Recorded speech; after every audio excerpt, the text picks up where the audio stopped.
Dili mo mino sa napulo ka mga vaccination sites ang giandam sa dakbayan sa Cebu. Samtang vaccination cards iapod-apod sa mga mulupyo nga andam magpabakuna. Ania ang report.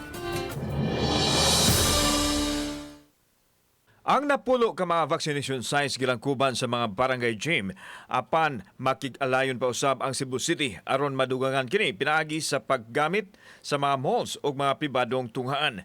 4,000 ka mga tao ang target nga mabakunahan kada adlaw sa Cebu City ug posibleng madugangan kini kung mosugot ang ubang mga partner stakeholders nga mopaggamit sa ilang luna.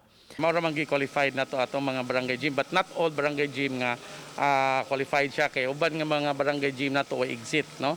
Kasagaran entrance. Adunay lugar sa vaccination site nga punduhan sa mga nabakunahan kinsa ipaubos sa observation sulod sa 30 minutos human sa proseso aron masiguro nga walay daotang epekto ang bakuna.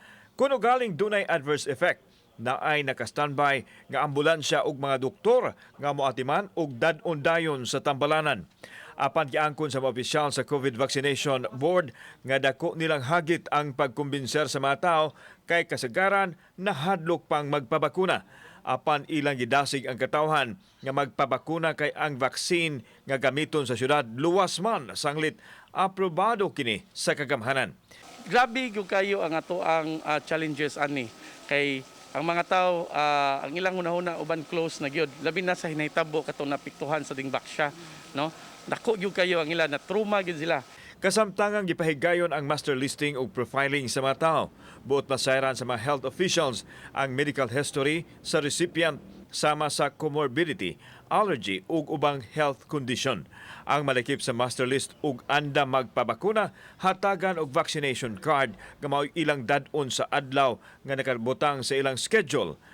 Apil sa priority list ang mga health frontliners, senior citizens, PNP ug ang anaa sa vulnerable sector. Kung ganahan ta nga mabalik ta sa normal, importante gid kaayo nga mo submit ta for vaccination. It's understandable nga naa tay mga doubts, naay kahadlok, pero na-experience na ni although bag-o siya, nag-una na ang other countries.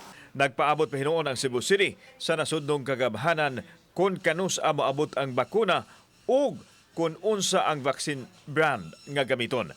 Karong Domingo gikaragdang moabot ang Sinovac vaccine dito sa kauluhan. Kauban si Cleofer Lumayag, ako si Alan Domingo. Balitang Bisdak.